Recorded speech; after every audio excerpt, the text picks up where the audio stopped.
I'm Richard Rosser from B4, and joining me today is co-host Kate Stinchcombe-Gillis. Kate, you there?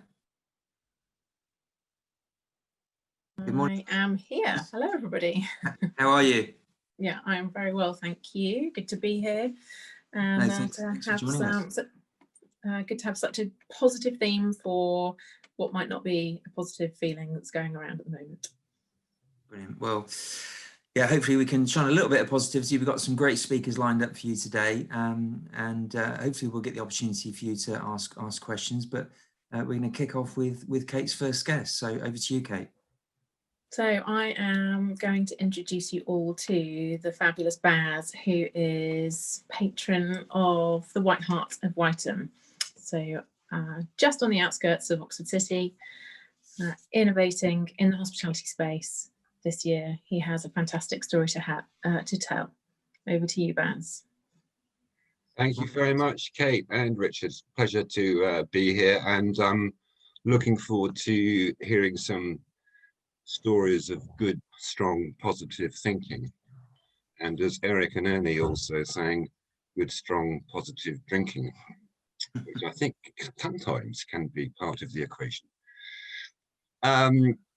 Would you like me to tell you a little bit what I'm going to talk about, or crack into what I'm going to talk about? I'm just wanted to really just talk about those. I'd like to talk about the idea that I had, the problem I had in my pub after lockdown, and coming up with this idea of having pods, which were a great success. But I also wanted just to kind of put that in context of the processes that I go through when I'm faced with adversity. And it's that whole thing about when you suffer some real adversity, sometimes the real creativity comes. And that's just, look at any piece of culture, a great work of art. There's always a story of massive adversity behind it. So you get this, lockdown one, kind of, for me, actually pretty extreme negative stress.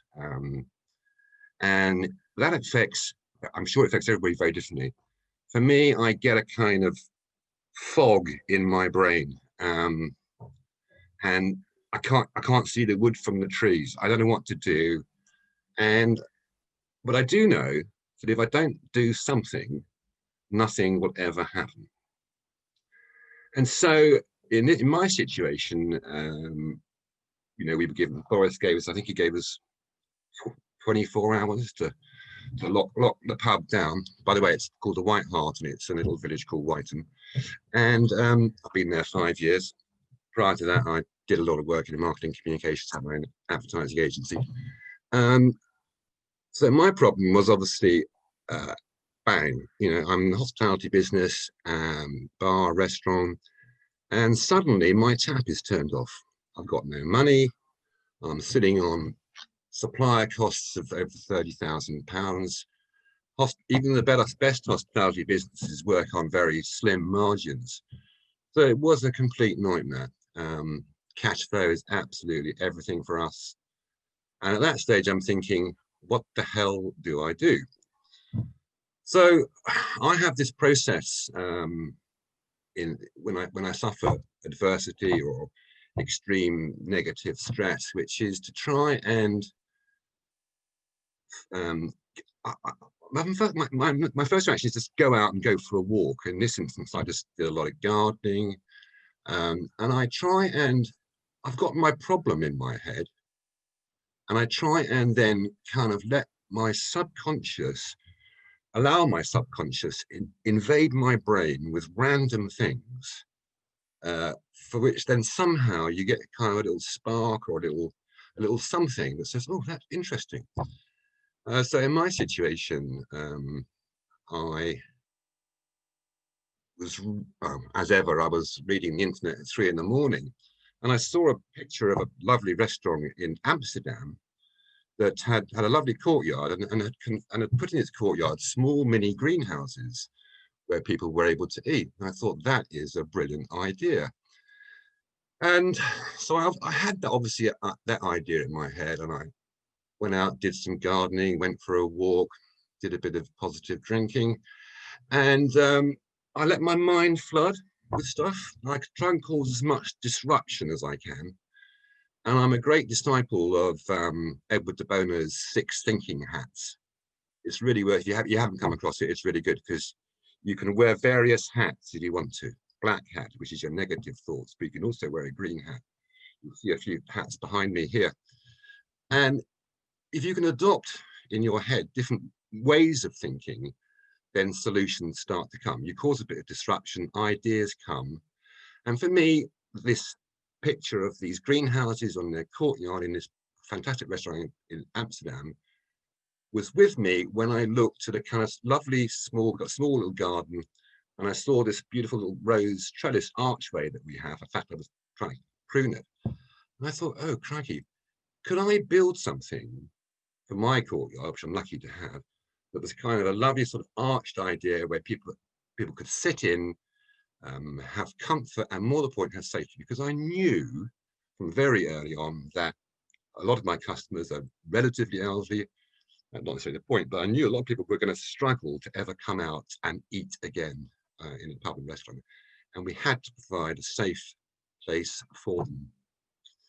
So I did a little sketch of this rose trellis archway, and I've got a regular local in the village, and I went down. He's a builder, so I went to see him. I said, do you think we could do anything with this? And he said, oh, it's interesting, yeah, blah, blah, blah. 24 hours, he built this prototype of my famous pods, and we played with that. And then 3 days later, I commissioned and bought 10 of them. Well, actually, before I did that, I had that as ever, what I do have, you know, I think people have, you have an idea and you think, God, can I do that? Can I afford it? You know, is it the right thing to do? So you get a bit of, I think, procrastination phase, and then you get doubt phase. And then, of course, you need someone to help you, tip you over the line and make that decision. And that builder certainly helped me, because he said, look, we can do this and blah, blah, blah. And my lovely wife also helped me and said, come on, you can do it. And then I also happened to meet at this time a rather good Marcoms and PR person who happens to be talking to me now, who both basically enabled me to do this thing, build these pods, get them up. Kate was absolutely brilliant in sorting out the publicity for them. And to cut a kind of long rambling story short, what I ended up with as a result of the publicity and having these things, I had a flood of inquiries. I created a waiting list, and I had a flood of, I had a wait list of over 400 people wanting to book a pod, in the pub, from whenever we were able to open up, which we did eventually in July the 4th, and I was fully booked because I was able to release these pods once, 20 every other day, and they went like hotcakes. And I had a result of that, and result of the publicity which we got, which was kind of not just local, it ended up being global, amazingly. Result of that, I had the best trading months, July, August, and September, than I've ever had in 5.5 years. So the outcomes are brilliant. I went through all those thought processes. I dug deep. I spoke to people, and I made a big bet, I suppose, at the end of the day. It was not cheap. I spent the best part of £10,000. You know, that in a good trading period takes me 1.5 months to recover. But I had a business at the end of the day, and I was able to ensure the livelihood of my employees and the future of the business. Now, obviously, in lockdown too. And Baz, that's brilliant. Thank you. Thank you. You have, and obviously I've been involved in the project partly along the way, so I am slightly biased by the success that you've had and by the fabulousness of these pods. But you are one of life's examples of taking a problem and finding a rather expert solution to it. And I know that you have plans, once lockdown 2 is over, to continue to enable people to come and dine safely outside and warmly as well through the winter. So well done, and thanks for sharing your story with us today. Thank you. Richard, do you want me to introduce Sam?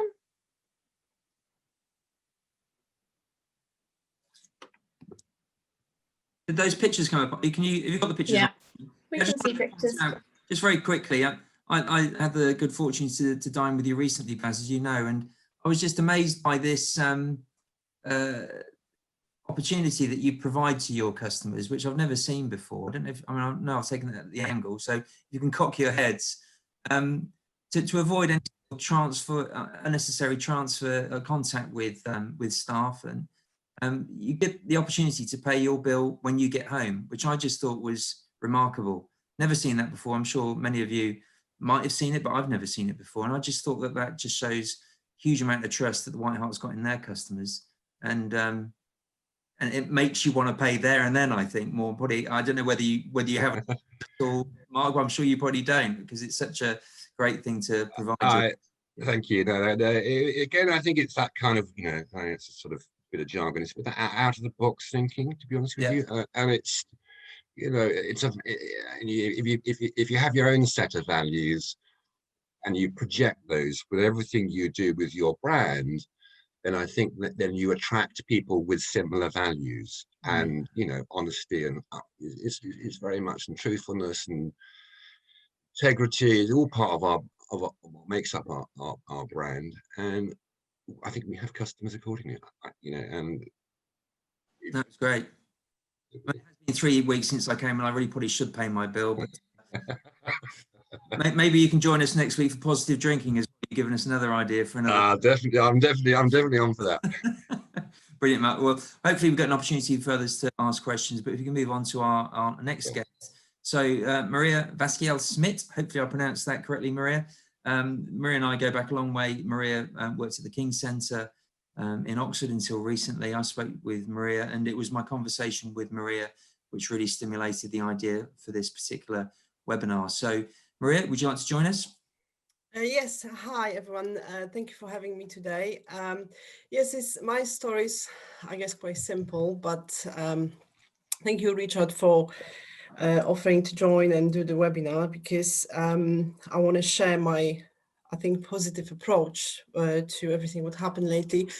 So I've been in restaurant and event industry for over 16 years. Like Richard said, we know each other for a while. We did events together, and when lockdown started, I kind of felt straight away that I need to look in some options in case I might lose my job. And I've been on furlough since March, which gave me lots of time to rethink what I want to do.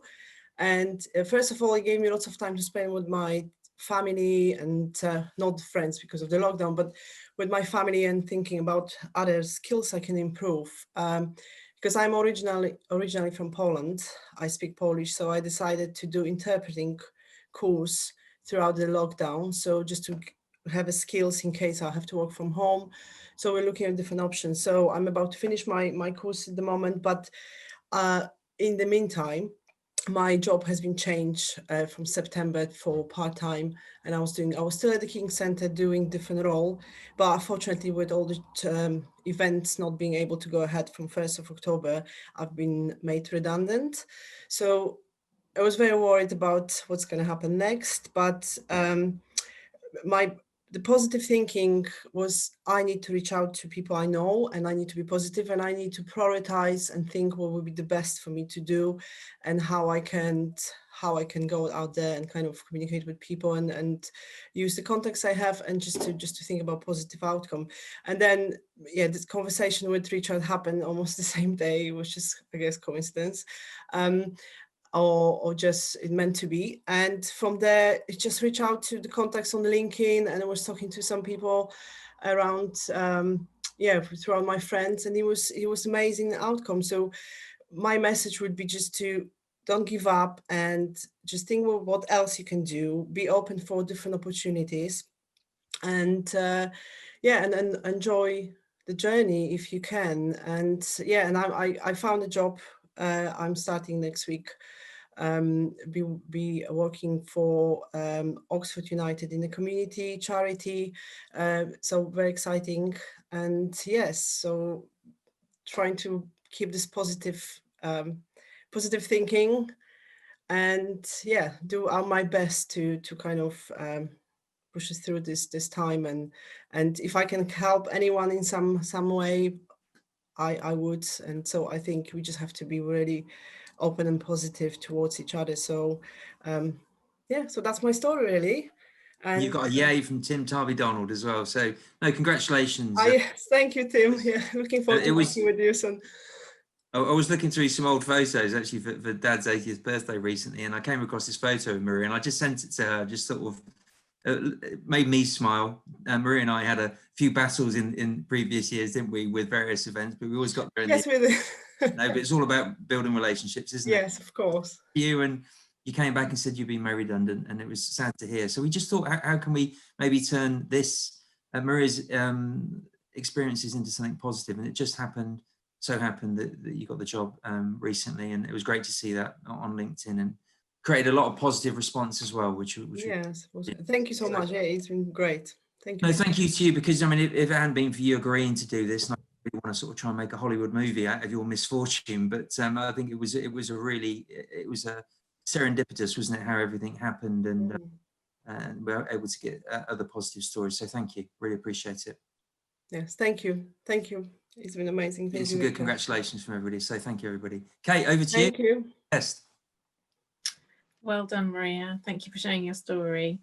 Right, I'm going to pass over to Sam, who has had a fantastic bar in Wallingford, renowned for its selection of gin, and most recently has become renowned for all things flamingo related, including their own gin, which I can vouch for being very delicious. But over to you, Sam, to tell your story.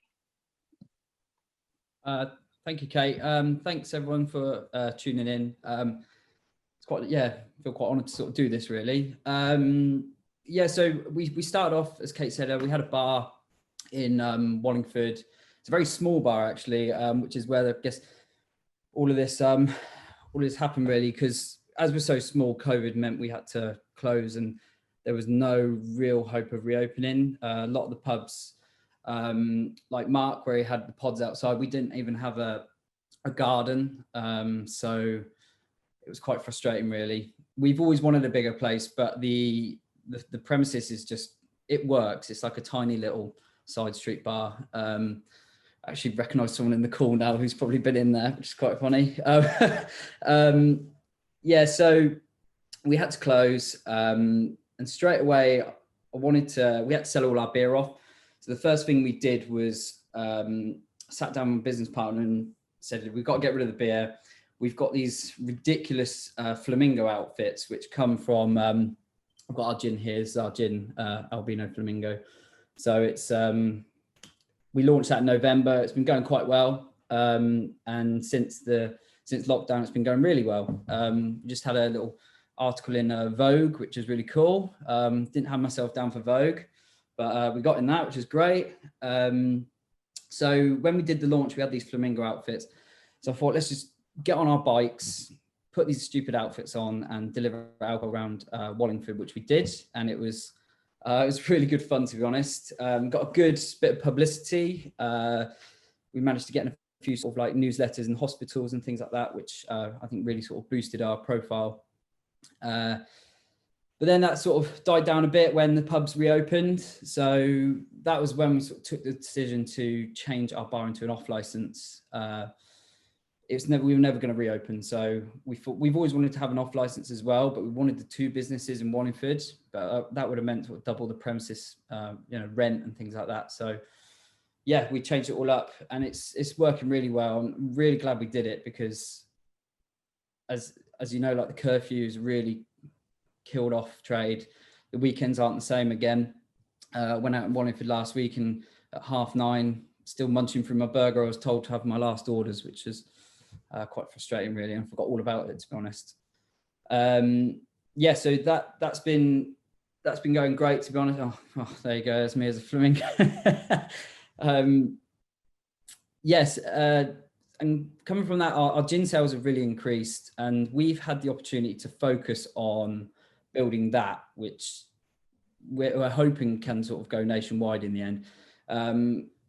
With the thanks to the bounce back loan, we've really utilised that, and try not to sort of get in our heads that it's a loan that we've got to repay, because it's just been extended now, which is great. So we've really managed to decrease a lot of the sort of the big costs. So in terms of labels and bottles, we managed to buy more because we've got the money to do it.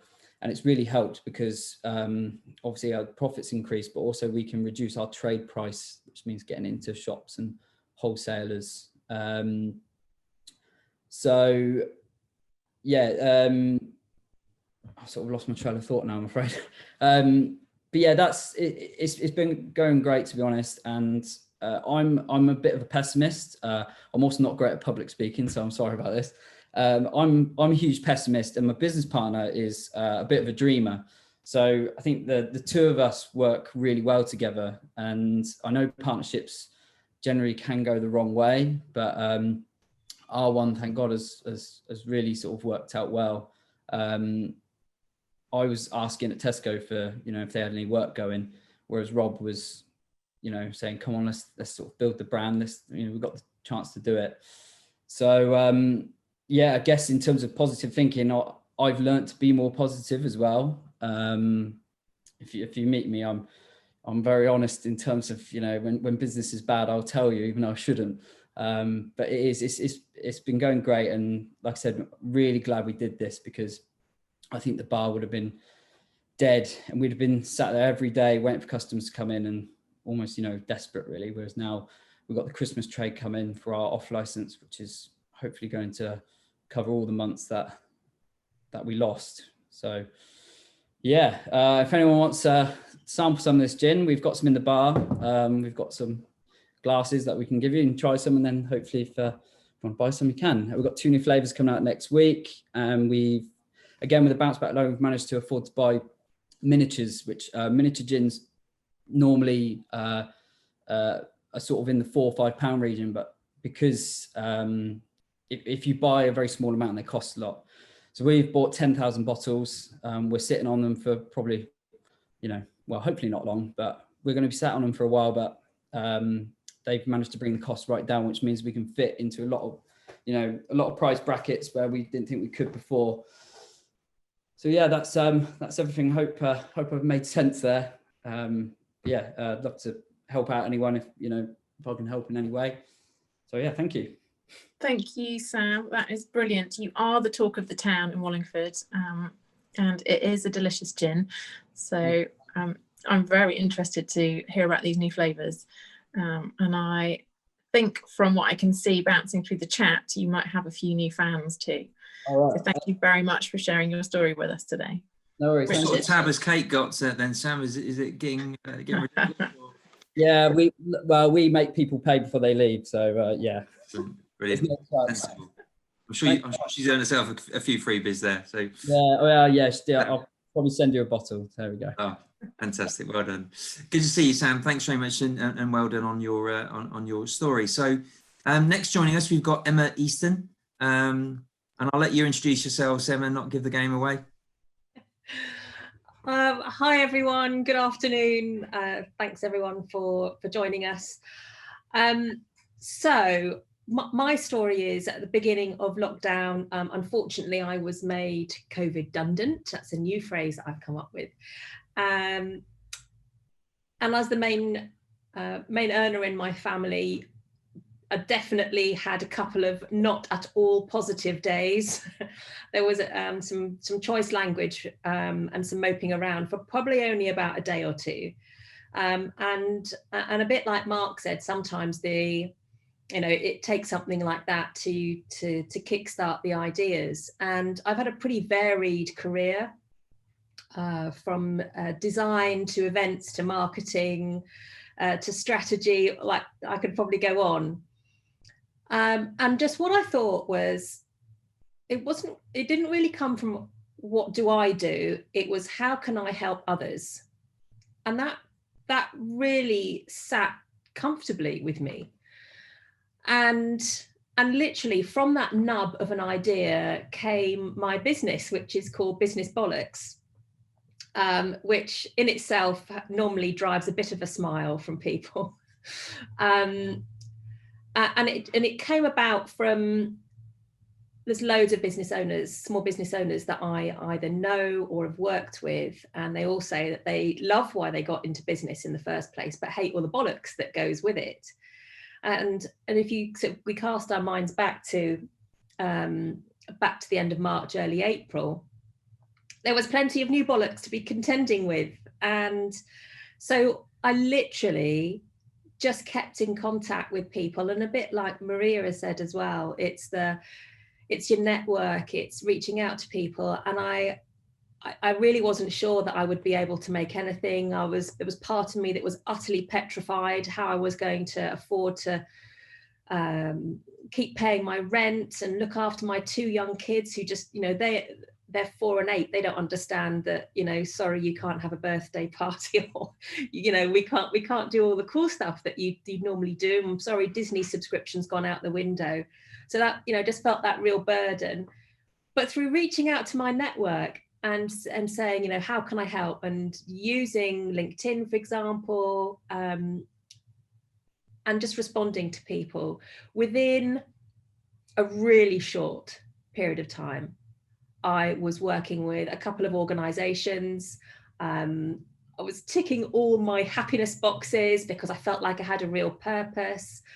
Yeah, okay, I had to sign on to Universal Credit, and that kept the wolf from the door. And I think that can be pretty tricky to feel positive about doing that. But I put my positive pants on and said, well, I've got to do this. And with any luck, this will take off. And it has. And I now have a lovely list of wonderful clients that I work with, doing all kinds of brilliant things that really fill my brain with ideas and excitement. And I'm lucky enough, you know, we'll see, fingers crossed that they stay. But at the moment I have a pipeline for, you know, early into 2021, which is a good relief. But it literally has come from that, putting my positive hat on and how can I help others? And from that has come this sort of outpouring of help and support. No, thanks for reaching out. So I guess my positive story is that by putting my positive hat on when it felt really tricky, I've been able to turn it round. And then I guess if I have a minute or so left, that it's now evolved into, I'm now writing a book to help business owners, and that was triggered by seeing the statistics around business owners considering suicide, which struck me as the ultimate of bollocks. And so that's been, again, another real positive for me to be able to give back to others. And I've met so many wonderful people with astonishing stories that, again, it's just taken from what could have been a really crappy situation to something really, I'm delighted, I'm super happy and much more fulfilled than I had been in a previous role. So that's my story. So I would just say that the power of network, keep in touch with people. You know, I had a brilliant ongoing piece of work now that just came from someone putting on LinkedIn, I might need some marketing help. Can anyone help? And I literally just said, can I help? Not expecting anything massive, thought it might just be a phone call. And there we are. And we're still working together now. Brilliant. Fantastic, Emma. It's no regrets, obviously, in terms of your move. It's all been very positive. Absolutely. I mean, I don't want to say, you know, thank heavens for lockdown, because I know, you know, it's hit a lot of people in a much more negative way. But again, my positive hat's on, and for me, I'm thankful, because I don't know that I was so supported by the traditional way of working and my job and so on that I probably wouldn't have taken the jump. But now I'm much happier. And I think I've spoken to a lot of people who said that they found that from going off and doing their own thing, that they've been much happier. And there's all the pressures and so on. But yeah, it's been a positive experience and good to connect with B4 again. So that was good. No, excellent, Emma. And if you need any help with the book, then you've got chief author Tim Wraith there from Sobel, fresh off the back of his new launch. I'm sure he can give you a few tips if you need them. But Perfect. here he is. Come on, I'm going to do a plug then, Tim. Perfect. Well, I was just about to say, Christ, it's not like you to miss that. Well, I wish I'd been given. I wish I'd had 10 minutes because I can sort of empathise a lot. It's been fascinating. Really, some really lovely sort of pandemic stories, really, of what we've been doing in this pretty awful time, and we found things in ourselves that, well, I have anyway, that I didn't really know I had until I was sort of confronted with other things that we couldn't do. Then you start finding things that you can do. So, brilliant experience of the book. So I'll be quiet now. No, don't be saying. Well, if anybody wants the book, it's visit the Sobel website and get hold of your copy. Thank you, Emma. No, great to see you. Before I hand over to Kate to introduce our last guest, just wanted to bring John Amundi in very quickly. John introduced us to Sam from the Keep, and Sam, John, I didn't see you in the first scout around, but just want to say a couple of words about Sam. Yeah, sure. Thanks, Richard, and apologies. I was slightly late tending to a new puppy that I've just adopted, but that's a conversation for another day. So Sam absolutely inspired me, not only because I'm a lover of gin. He set up the Keep in our local town, Wallingford, and it was amazing. Sadly, lockdown hits, and the community felt the gap. So in a matter of weeks, if not days, because they'd literally just started distilling their own unique brand of gin, Albino Flamingo gin, which is delightful, by the way, it really is. And talk about quirky, not only did Sam be one off the mark locally to start delivering that out to people, all you needed to do is wait at the end of your garden with your glass. He'd come with ice, he'd come with shots of gin, tonic, whatever you needed, accompaniments. But also dressed in a flamingo outfit, which just absolutely, if you didn't know the guy, it broke the ice most definitely. And he's just gone from strength to strength of sheer resilience, determination. The shop has now transformed to an off license because of the small size that they accommodate. They couldn't, maintain social distancing. And to hear that he's now looking at his next 2 ranges of gin coming out, the guy's definitely on a mission. So I just wanted to, I guess, give Sam the credit that he deserves and for him to share his story and for all to hear about it.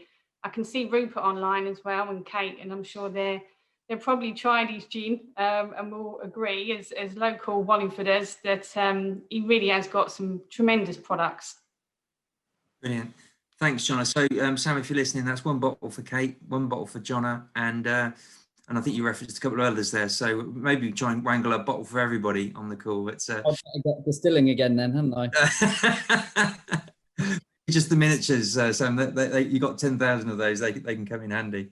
So on to our last guest, and I appreciate we just ran over a bit on time, but I'm sure you're going to want to hear from our next guest. I've been fascinated to see his posts on LinkedIn, supported by the wonderful Emma Wyatt, who's been a great help to us on social media and on LinkedIn. So, and Emma's with us today.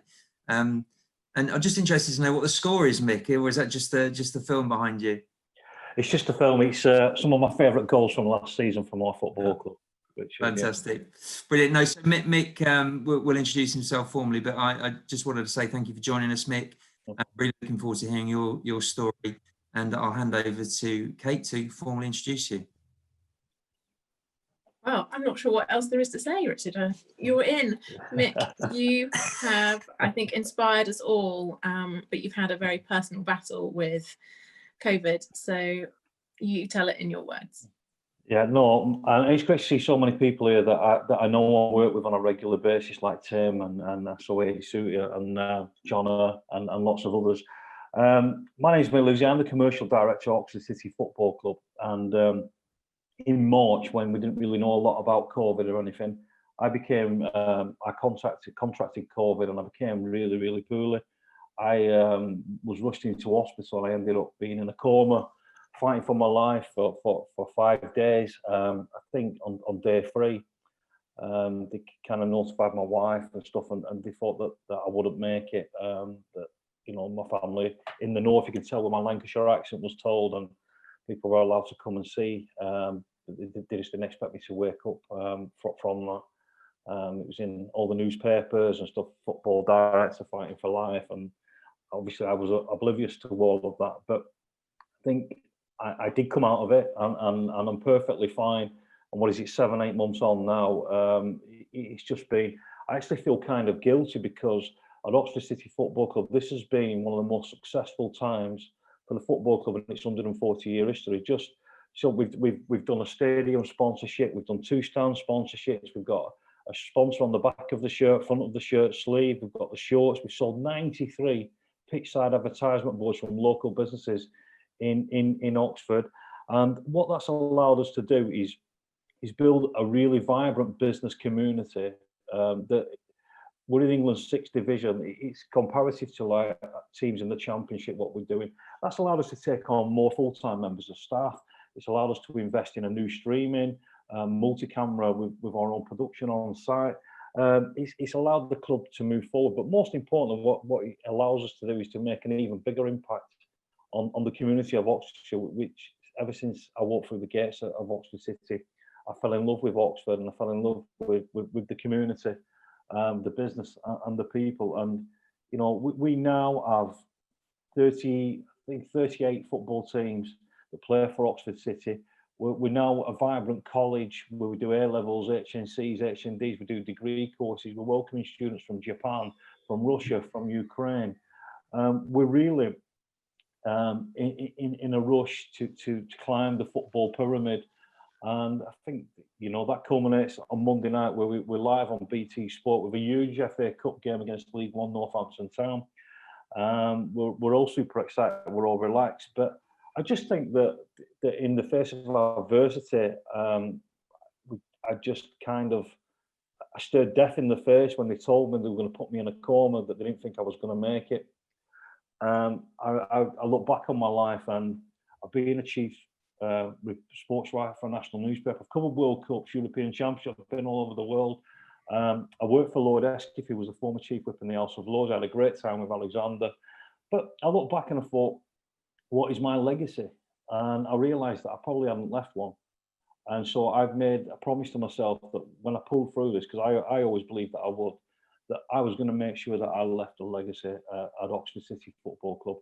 And I will not rest and keep working on with a huge smile on my face and being positive until we get Oxford City back on a level par with Oxford United, with teams like that. And that I can assure everybody in Oxford one day will really happen. Fascinating to hear what's happened to you personally, and then the knock-on sort of professionally. But I'm sure it's had an impact on you personally as well, to help you in your work. But just reading the LinkedIn post that you're putting out, you made a lot of references to how you personally have changed your diet and exercise. Just maybe give us a bit of insight into what you. Yeah, I think I was the only. Yeah, I think I was probably the only person in hospital that was honest. When the consultants when I came around, and they said like about, you know, do you drink? Do you smoke? I said, yeah. I said, I normally have. I was probably had 25 pints of lager a week. I'd have 10 on a Friday and 15 on a Saturday. I wouldn't drink any other day, just Friday and Saturday. I would smoke 20 cigarettes a day, 40 if I went to the pub. And I gave up smoking then. I never had no patches or anything. I just said to myself, that's it, I'm stopping. And I stopped, and I'll limit myself now, probably have maybe 5 or 6 pints on a match day now, and that's it. Just to kind of relax. And I'm trying to exercise. I went for just over a 5k run this morning, very early. It's still dark, about 5:30 in the morning. It's getting older now, it's getting colder, I can assure you. When you look outside, you can see the frost on the grass. You think, do I really want to be doing this? But no, I do. And I think I should take responsibility. People were getting this and becoming all right. I had my 43rd birthday while I was in that coma, and you know, I should have been able to fight it. I think you've got to look at yourself and you've got to say, listen, we've got to make changes here, and that's what I've done. I had a word with myself and wanted to come out of this the other side and change things for the better. Fantastic, brilliant, Mick. Good to hear an example for all of us, as all of you are. So thank you everybody for joining us. appreciate we've strayed past 12:30, but providing all of our guests are happy to stay with us, does anybody have any questions that they'd like to ask anybody at all? Just come on screen and ask your question away. Don't worry about asking on chat. No, nobody got any questions? Well, we've got plenty of positive comments for all of you. So thank you once again to everybody. If anybody would like to ask one last ditch question, then please do shout. But all it remains is me to thank Kate for joining me and helping introduce all the guests, to Mick, Baz, Sam, Emma, and Maria. I think that's everybody.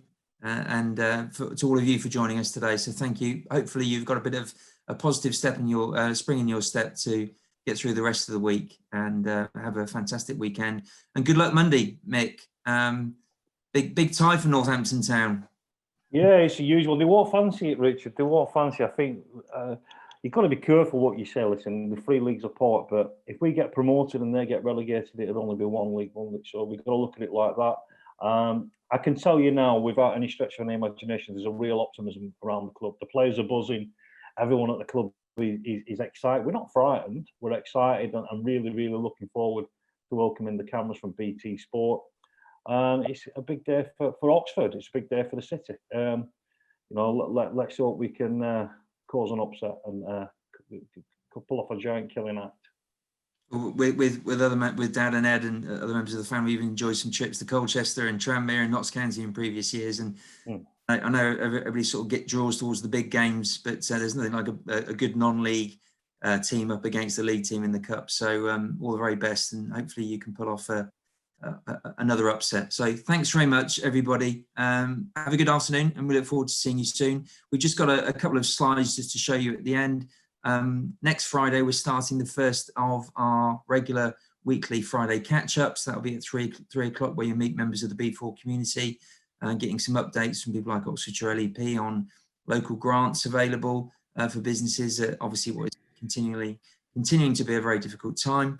And then we've got our next B41 webinar live from the Ashmolean. We've got a special dispensation to broadcast live, as we did from Blenheim in September. So this is going to be on equality, diversity and inclusion. Some great guests lined up that will be added to the B4 website in due course. And to keep up to date with B4 news and events, register for our newsletter that will come into your inbox every Monday. All of our events free of charge to everybody now to be a member. And we look forward to seeing you at future events. Kate, do you want to finish off with an inspiring comment for everybody before we all leave? Well, it's just a thank you to everybody for coming along and sharing their stories today. And I think, judging by the comments, you really have inspired others to think positively and see that there is a route through whatever adversity is thrown your way. So thanks to everyone, and have a great lockdown weekend. Brilliant. Well done, Kate. Thanks very much, everybody. Have a good weekend.